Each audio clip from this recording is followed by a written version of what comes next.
Yo, what's going on, guys? I'm doing a giveaway of Classroom Elite Year 1, the entire collection. I am giving away from books 1 all the way to book 11 and a half. If you guys want to have a chance to win the entire series, then click the video link in the description. It goes over all the rules. It's 100% free, but time is limited. It's from July 1st all the way to August 1st. That's when I'll pick the winner. And yeah, so you guys want a chance to do it, click the link in the description. Well, at least either do that after you watch this video, or if you're going to click on it, come back and watch this video. But without a wait, let's get into it. Yo, what's going on, everybody? It's Potential Elite. We're back with another video. We'll be reacting to Season 2, Episode 4 of Classroom Elite. And then once we finish reacting to the episode, I will be breaking down what all was left out from Book 5 that was animated in this episode. So without a wait, let's get into the reaction. Oh, makes sense. Oh, I didn't even know that in the book. I think they explained this, but...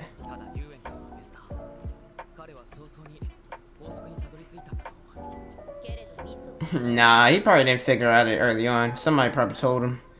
Or he used some coercion or something. I love those two, man. Karuizawa might surpass Ichinose depending on like the rest of the series, like in terms of my favorite girl on the show. So right now they're 2 and 3, so, or like in terms of overall character. Ooh, we're about to get a sports festival. Okay. Bro, I feel like every anime needs this. Oh, hold on, let's look at this. Alright. So rules for the sports festival involves splitting the entire school, red and white teams. Red team class A and D, white team B and C. Point reviews in first place 15. Alright, and each year the class receives the most points will leave 50 class points. Classes in all years of the team that receives fewer overall points will lose 100 points. Okay. Interesting whether they're doing it. Oh, talking about her brother. Bro, look at you talking in the background. This man was lurking.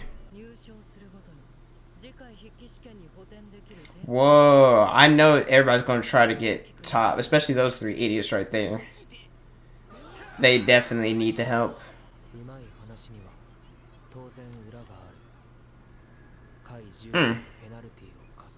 Damn, double-sided, it's double-sided. It's always 2 sides of a coin, man. Woo! That definitely would suck. Ooh, okay, hold up. Okay, so we got some events. 100-meter dash looks cool. Then you got hurdles. The top of the pole is probably like capture a flag, maybe. Tug of war, ball toss, obstacle course, 3-legged race. You know, I've actually done a 3-legged race before. It's not fun, especially like when your partner's not in sync, because we almost broke each other's ankles. Piggyback joust, 200-meter dash. Then the voluntary event, scavenger hunt. That seems fun. 4-way tug of war, co-ed 3-legged race, and combined class year 1200-meter relay. Why is she looking at him? Let this man live. Bruh. Bruh, I don't know if he's tall or Haruka's just short. He's like a whole head over her. Okay, well, Suda, we know that you're definitely going to be able to do something, so... But you're not, like... A one-man army is not the best answer. That's not a bad thing. Yeah, but at the same time, what about the lower students to make their exams go down? Yeah. Alright, hold on, let me pause it real quick. So in terms of like, at least for me, like, logically it makes sense, like what Haruka's saying, but at the same time, like, because let's say if Ayane Yokoji and Hirata are like the first and second fastest in the class, it would be counterproductive for them to go against each other. But at the same time, let's say if who's a dude? Let's say if Ike went against Hirata, right? And Ike gets smoked and he gets in last, like, he's going to lose 10 points on the test, and he's already weak in the academic category, so I don't think that's fair at the same time. Her strategy is not bad, but at the same time, it's not fair to those students who aren't physically gifted to have to suffer and potentially lose points on their next exam.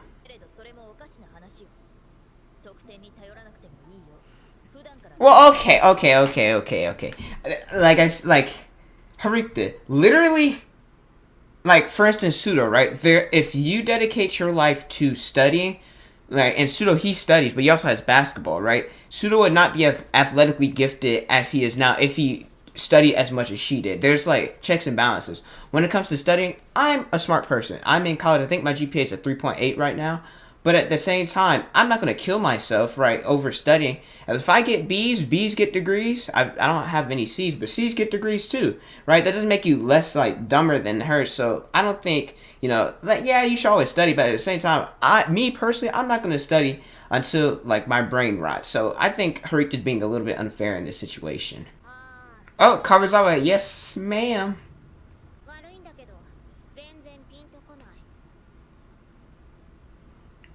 Yeah, why not, man? Kawazawa, we love it. Takia is Kawazawa.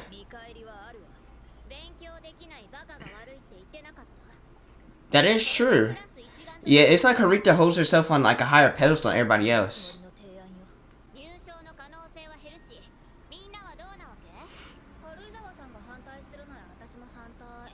Of course, Pseudo's gonna agree with Harita.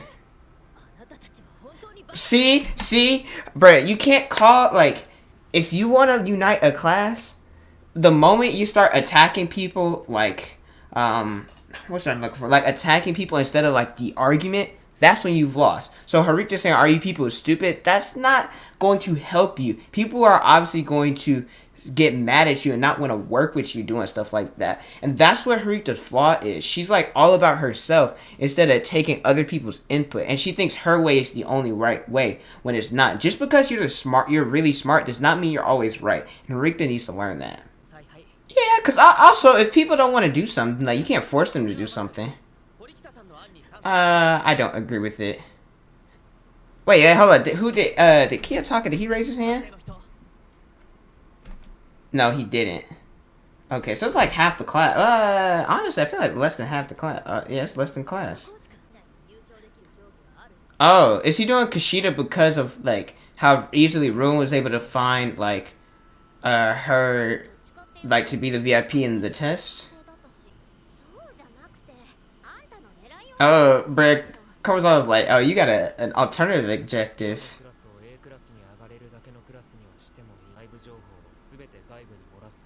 But I think he knows this because of something that probably happened, like, previously, in order, like, for Class D not to be as high as they should be. Oh, he's about to finesse it to get the average. Bruh, he's like, I thought that was... Pseudo set this man up. Bruh, Pseudo set this man up. But Harita, you really think that... Oh my goodness, Harita really is all about herself, man. Somebody needs to slap her. But there's also people who aren't going to be as equally fast as you, or faster than you. So there's some people just going to be naturally slower than you.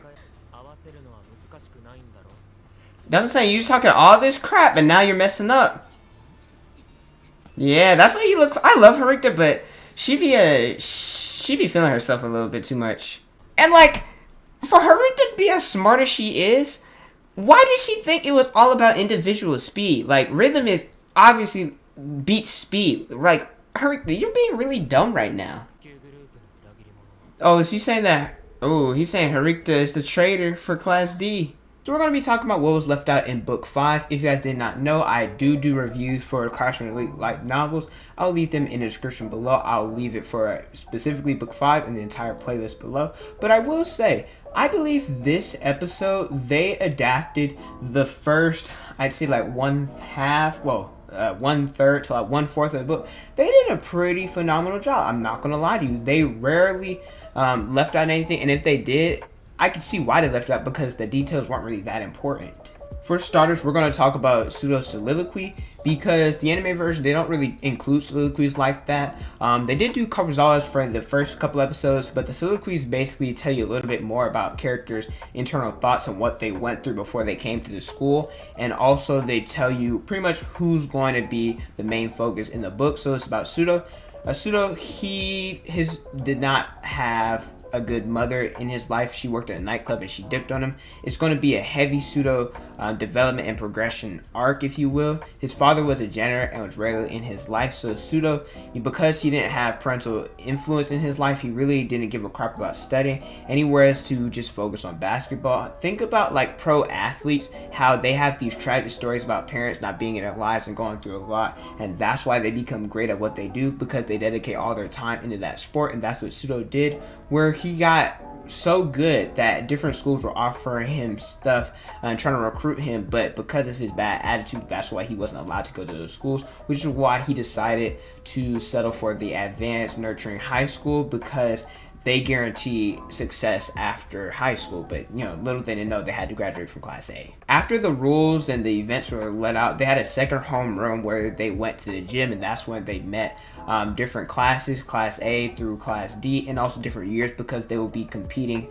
together. Well, they'll be competing together but separate at the same time. And so there was interaction between Ruin and Ichinose. Ichinose is trying to get Ruin to cooperate since Class B and Class C will be working together. Obviously, he didn't give a fluff and he walked out. Then there was Katsuragi, who was talking to Arita and Kiyotaka. And then there was Saki Inaki. We know that she is, in terms of academics, she's probably top 5 smartest in their class. However, because she has a disability, she cannot perform anything. So she's going to be a hindrance in this one. And the same like with the island test, she wasn't allowed to participate in that. So they just focus on her, saying that since she's the leader, it kind of sucks that she's not going to be involved in this test. And also there was that interaction with Chabishira in the anime version. They just made eye contact. However, in the light novels, she actually was like, Kiyotaka, you better get yourself together. You better focus and try to win in this sports festival. And as Class D was practicing, they were being And as Class D was practicing, Class B and Class A, they were doing reconnaissance on different members of Class D and other members that were practicing outside. Also, Pseudo, because he's the most physically gifted, he decided to take lead, which was displayed in the anime version. And also, him and Harita had a cool interaction where, because he likes her, he was like, yo, if I do good in the sports festival, can I call you by your first name? If you guys didn't know, you guys probably already know this, but in Japan, calling somebody by their first name showcases how close they are. So I think that's just a small detail that was left out, but it's not that important, but it was just subtle seeing Pseudo because he likes her and their development, etc. That's pretty much it. They did, like I said, a pretty good job of adapting this book so far. This is probably the best episode so far. Well, I don't know. Episode 3 is pretty good, but episode 3 and 3 and 4, they've done a good job of adapting the books. Not really much left out, and what they did leave out wasn't necessarily that important.